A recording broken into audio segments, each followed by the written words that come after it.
On May 13th, 2022, a woman in Huntsville, Alabama sent a disturbing message to a business partner late in the afternoon that read, "The past week has been absolutely horrible.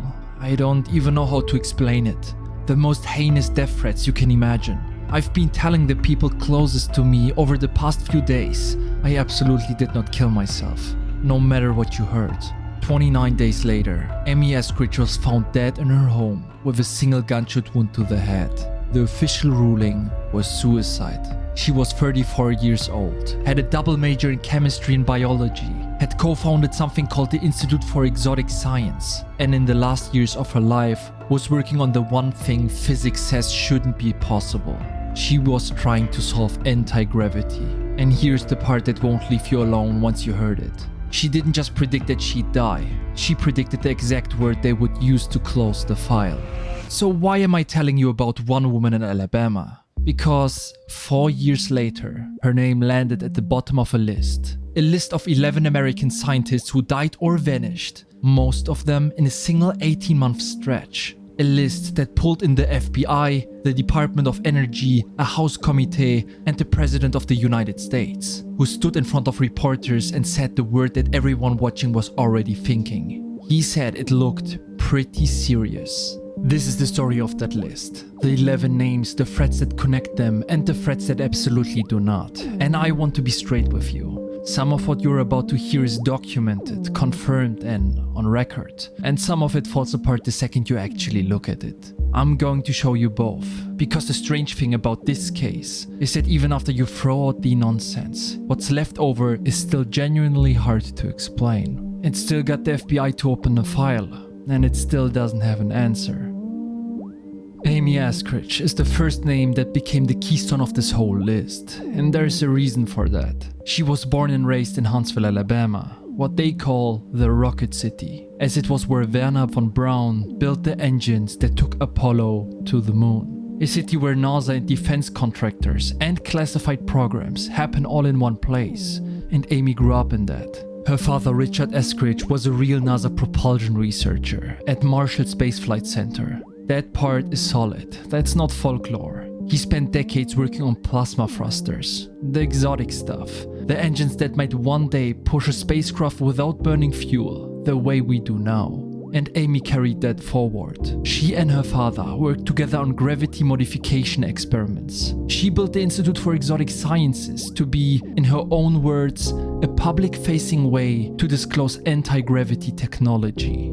In her last years, Amy started telling people things were happening to her. Not metaphorically. She described being followed, home invasions where her drawers were gone through but nothing was stolen. My ex and I realized that people had been breaking into our apartment while we were gone together in the same vehicle. A car that came at her too close, too deliberate to feel like an accident.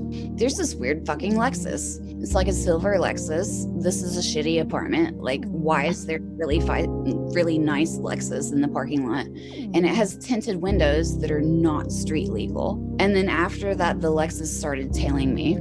And every time I saw the Lexus, it had a different license plate. And then the burns. Raw welts on her hands, arms, her body, that she said appeared without any source of heat. She reached out to a man named Frank Milburn, a retired British intelligence officer, and told him she thought she was the target of a directed energy weapon. If you haven't heard that phrase, it sounds like science fiction, and I get it. But it's the same family of symptoms the US government took seriously enough to name. They call it Havana syndrome, that cluster of burns, dizziness, cognitive fog, and nausea, first reported by American diplomats and intelligence officers in Cuba, widely suspected to come from some kind of microwave or directed energy source. Real American officials and the government reported it. It's not a thing Amy made up. In one interview before her death, you can hear how scared she was. I'm scared.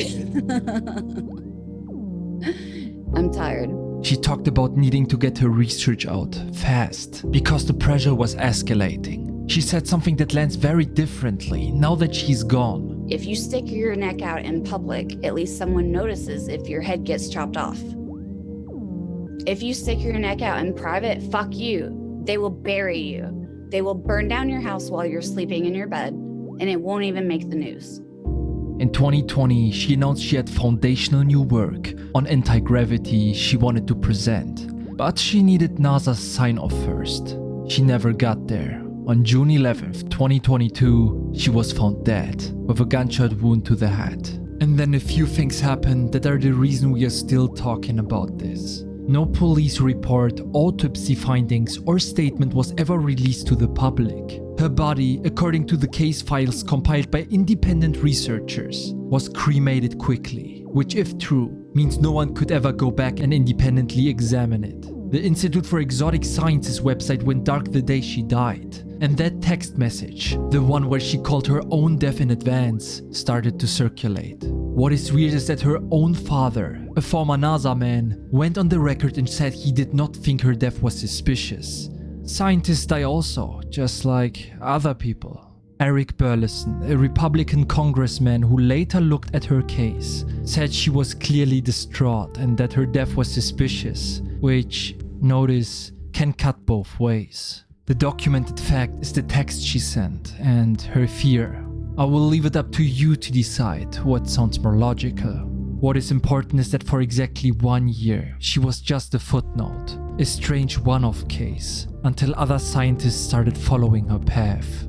Anthony Chavez, a former employee at Los Alamos National Laboratory, the birthplace of the atomic bomb and the repository for atomic secrets, missing since May 2025. Melissa Casillas, also tied to Los Alamos, an administrative worker who, according to reports, had clearance for sensitive material, missing since June 2025.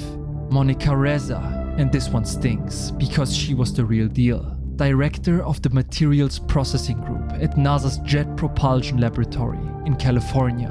JPL is where they build the things that go to other planets. In June 2025, she went hiking in the Angeles National Forest on a trail to Mount Baldy summit with 2 other people before she became separated from them on the trail and was never seen again.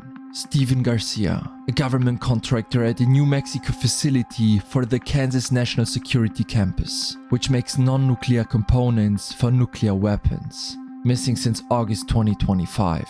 4 people, nuclear labs and a planetary science powerhouse, vanished in a single summer, and not one note, not one explanation, and not one single body found.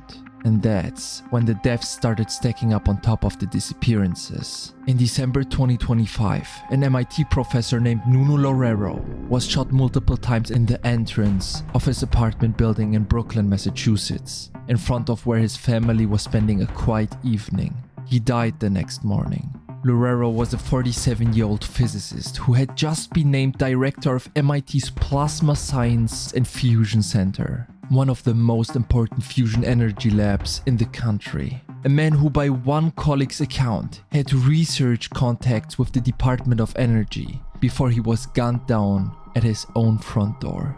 Sit with that for a second. I will come back to it, because it's also the case that teaches you the most about how this list was built. And it's not the way you would think.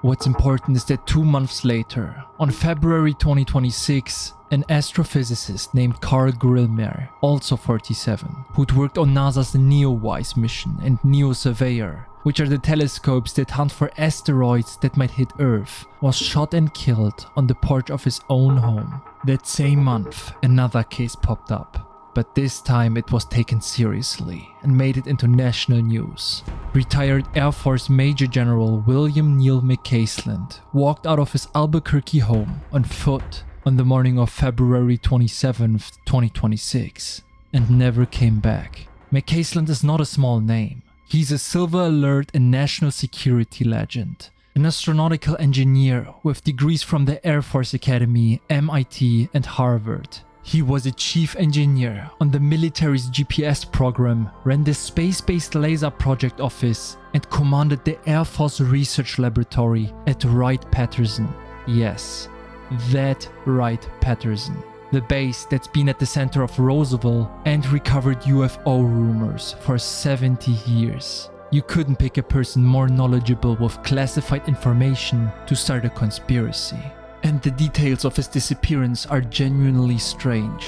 On the day it happened, he left behind his phone, his prescription glasses, and all of his wearable devices. The only things missing from the house were his wallet, his hiking boots, a red backpack, and a .38 revolver with its holster. He supposedly had some unspecified medical issue, and a colleague who had dinner with him the night before told investigators he wasn't himself, that he was quiet and foggy, like a man not entirely present. Once the news got out that the FBI joined the search, the internet sleuths did what they always do. They went looking for clues and patterns of everyone who fits similar cases, and the net got very, very wide. So they went backwards. They pulled in NASA scientists who died years earlier. Michael David Hicks, a JPL researcher who had worked on the DART asteroid deflection mission, who died in 2023. Frank Maywald, another JPL principal researcher, who died in 2024. They reached all the way back to Amy Askridge in 2022 and crowned her the 11th. And when you lay all 11 out together, the pattern practically grabs you by the neck.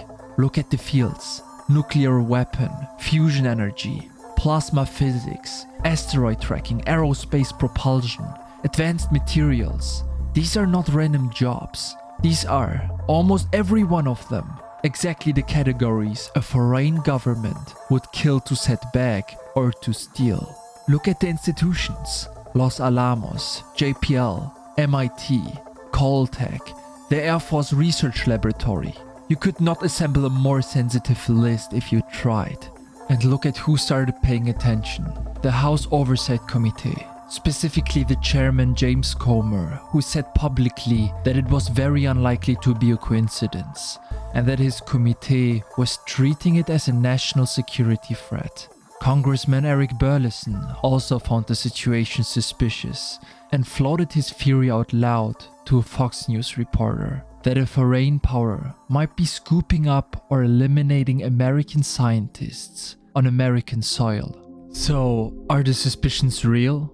Well, that's a lot harder to answer than you might think, as there is significant proof for and against it. For example, if we look at Nuno Loureiro, the MIT fusion scientist who was shot dead, there is a significant detail often being left out: that the police connected his killing to a specific suspect, Claudio Neves Valente, the same man who 2 days earlier carried out a mass shooting at Brown University, 50 miles away.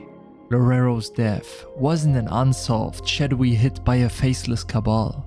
It was, according to investigators, part of a separate documented spree of violence by an identified man. And then there's the math, which is the part nobody wants to hear. There are roughly 2 million researchers in the United States. JPL alone has thousands of employees. Los Alamos has around 18,000. Run the actual numbers over a 4-year window and you would statistically expect not 11, but hundreds of deaths across these institutions. That's probably also why the Pentagon told the House Oversight Committee that it had no active national security investigations going on of scientists in special access programs. Even the president, the same man who called it serious at first, came back a couple of weeks later and admitted that so far he hadn't seen evidence of a connection. So what do we make out of that? Does it all end here? No, because debunking the weak cases doesn't actually erase the strong ones. Knock out Loureiro, knock out the asteroid scientists, knock out Amy as an outlier, and you're still left with a few cases that can't be easily explained. You're still left with 3 people connected to Los Alamos and the Kansas City National Security Campus: Chavez, Casillas, Garcia, who vanished in New Mexico inside a single summer. Nuclear weapons people gone without a trace of a body or note. You're still left with Monica Reza, the JPL materials director who walked into a national forest with 2 friends and disappeared off the side of a mountain. And you're still left with General McCaisland, a man who ran a $2.2 billion military research program, who held some of the most sensitive clearance in the country, who left his phone and his location devices on the table and walked off with a gun and no explanation. And it goes deeper than that, as there's actually a documented connection. McCaisland, back in the early 2000s, oversaw the Air Force group that funded advanced material research, research that brought him into the orbit of Monica Reza's work, a retired general and a missing NASA director linked by a real funding history, both gone. So now hold the two ends of the story up against each other. At one end is Amy Askridge, a woman who, whatever you believe about her science, documented her own fear and threats, predicted the exact ruling on her death, and then died exactly as predicted. At the other end is Jason Thomas, which I saved for last and is probably the case that should make you question it all the most. A pharmaceutical researcher found dead in a lake. The online version goes even further. He was an associate director of chemical biology at Novartis, working on the cutting edge of cancer drug development. Some posts claimed he'd figured out the cure for cancer. It's also important to say that Novartis holds defense contracts, and well, he vanished 3 days before Loureiro was shot. He's case number 11 on the list of scientists. Now, let's look at the details. He was 45, had been married for a decade, and was described by his wife as one of the kindest people she'd ever met. A man who went out of his way to make other people feel important. And in the fall before he disappeared, Jason Thomas lost both his parents. They died within about an hour of each other. He had never lost anyone that close before. On the night of December 12th, 2025, Kristen watched him walk out of their home in Wakefield, Massachusetts. She locked eyes with him for a second before he turned and went down the street. She thought he was going for a late night walk, but surveillance footage caught him near the train tracks just after midnight. He left his phone and wallet at home and never returned. For 3 months, they searched for him. K9 units, drones, the area around the Lake Quannapovitt. The lake that sat frozen through the New England winter. And then, on March 17th, 2026, a detective searching the shoreline saw something in the water, which turned out to be Jason. A grieving man in the worst winter of his life walked into the dark near a frozen lake and did not survive it. That's the most ordinary and devastating kind of loss there is, and he was the 11th name on the list. So, what is the answer of the 11 cases combined? Honestly, the most likely answer is coincidence, the thing it almost always turns out to be. But most likely doesn't mean certain. General McCaslin is still missing. Reza is still missing. Chavez, Casillas, Garcia are all still missing. Amy Askridge's body is in ashes, and the question that keeps coming back is the simplest one of all. If even one of these people was really targeted, then everything we just talked ourselves out of would be true. We don't know which it is, and the people who would tell us are either silent or gone.